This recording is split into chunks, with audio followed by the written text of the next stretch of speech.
Hello and welcome to Cyberlab. In this episode, we're going to go over an update on what's been happening this end. Obviously, I've not posted any videos since the beginning of December, so I'll explain what's been going on there. And after that, we'll discuss all the exciting things that are going to come in 2026.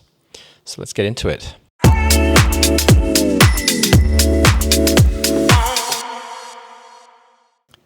Okay, so first up, update on what's been happening. Beginning of December, I went in and I had some surgery on my hand to fix a tendon that snapped in my thumb. Some context, I had a motorbike accident early last year, had some fractured bones, needed a plate put in my wrist, but also during the recovery, my thumb tip just snapped and was unable to work. As you can see that, it's just kind of, that's about as much as I can move it at the moment. But 8 weeks recovery. It's healed really well, and I can now use a mouse, keyboard, write mostly. But it's definitely going to take a bit of learning, because what they did was they took one of the two tendons that are in my my third finger, and then rerouted it into my thumb. And so it's a very strange thing where I have to move my my third finger, and that moves my thumb. And so relearning what I see, feel, and do with the thumb now. But great news. It's recovering really well, and should be able to do some strength work again through it from after about 4 weeks time. So videos are starting again. Right, let's talk about this year. Got some really exciting plans. I've set the personal goal of completing 12 new projects in the home lab, which is going to include some cybersecurity, some infrastructure type thing, game servers, so complete 12 new projects, which is going to include 2 for SIEMs, which is going to be Splunk and Waza. Splunk, obviously, I'm sure you're aware, is by Cisco, and they do a kind of a free setup where you can set up an account and get a free trial for about 30 days, and then once that's expired, you can actually still use the instance that you deploy. And so I used that to pass the Core Advanced user and the Defense Analyst user, and I'm pretty sure I'll be able to do the engineering defense engineer exam using it as it is. But so I'll run through that, show you the benefits of downloading and deploying a Splunk instance, and also show you the sort of the practice data that they provide you with as well that you can use on that. Now Waza is a slightly different approach. It's free and open source, and so I'm going to be running that on my home network here. So it's going to give me some good practice with, again, deploying SIEM, setting up detection engineering, so it's a bit of fun, but it's also some career sort of development as well. Other things, look at my notes. What else are we going to do?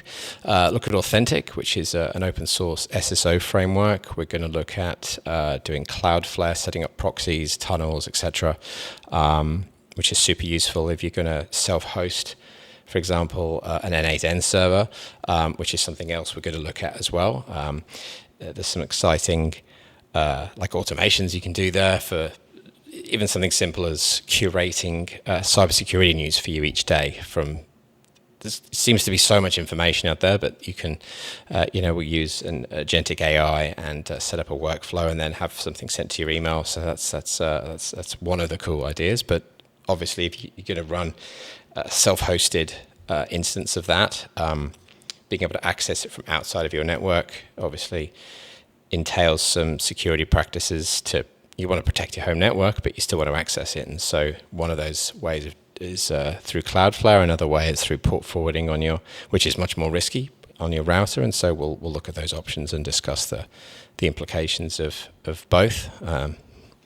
What else? Look at some game server setup. I'm an avid gamer in my spare time, and so we're going to look at Pterodactyl and AMP from Cube Coders, which is two very different setups to how you can run some self-hosted multiplayer online gaming. Proxmox backup server using TrueNAS, media server on TrueNAS. We'll take a look at some other sort of containers and VMs that you can run on TrueNAS as well. Now, what else? So that's sort of the home lab side of it. Next, we're going to look at using an air-gapped laptop to. Now, in our security team, we have a device that is air-gapped from the corporate network. It's just it's a fairly high-powered laptop, but we run VMs on it, and it uses cellular, like a cellular dongle.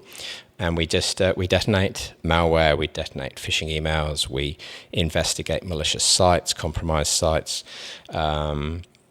Websites, for example, where you're like the prove that you're human, the capture process that's been compromised. And so instead of proving you're human, you download some malware and load it onto your system and stuff. And so that's, it's fun, but it's also really beneficial to see how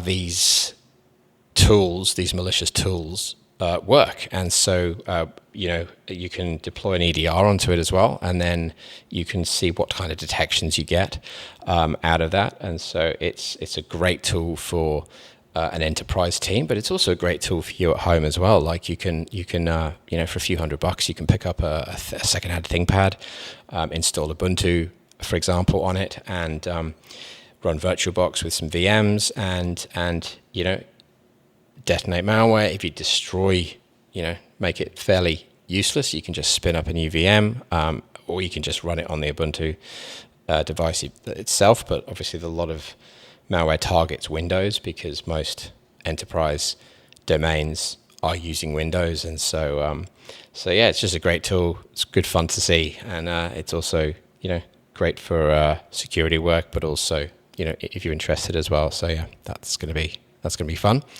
And thirdly, I'm going to go through some discussions on early career advice. So I've been in a security team now as an analyst for 2 years. Before that, I was on the help desk for 2 years.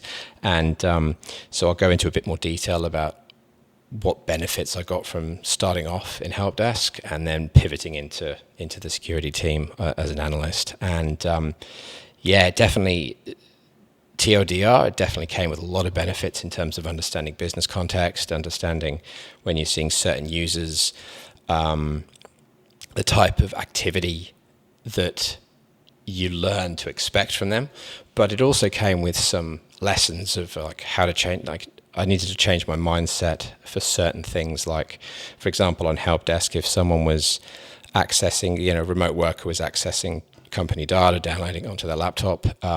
My only concern was really, were they able to do that? And if they had problems accessing the information or getting it onto their laptop, then that's where I'd be involved. But in this context, I'm now, if it's a regular occurrence, do they need that data? Are they authorized to access it? What are they doing once it's on the laptop? Does it get transferred to a USB? Is it now data exfiltration risk? And so, yeah, I'll go, obviously, that's a quick insight into it, but I'll discuss lessons I've learned. I'll look to sort of share some advice on what's worth spending your energy on, what necessarily might not be worth spending your energy on, sort of certificates that you can look at to help with maybe not getting the work in, getting the role in as a SOC analyst, but certainly to help develop your skills while you're doing the job. But I'll also discuss, how do you get the job in the first place? I'll talk about my path and whatnot. But yeah, so I think that's basically it. Let's check the notes. I'd say that's everything. So quite a lot of content I'm planning on making this year. Aiming to do sort of three videos a month, we'll start with that and see if we can do more. But otherwise, thank you for watching, and look forward to seeing you in the rest of the episodes this year. Cheers.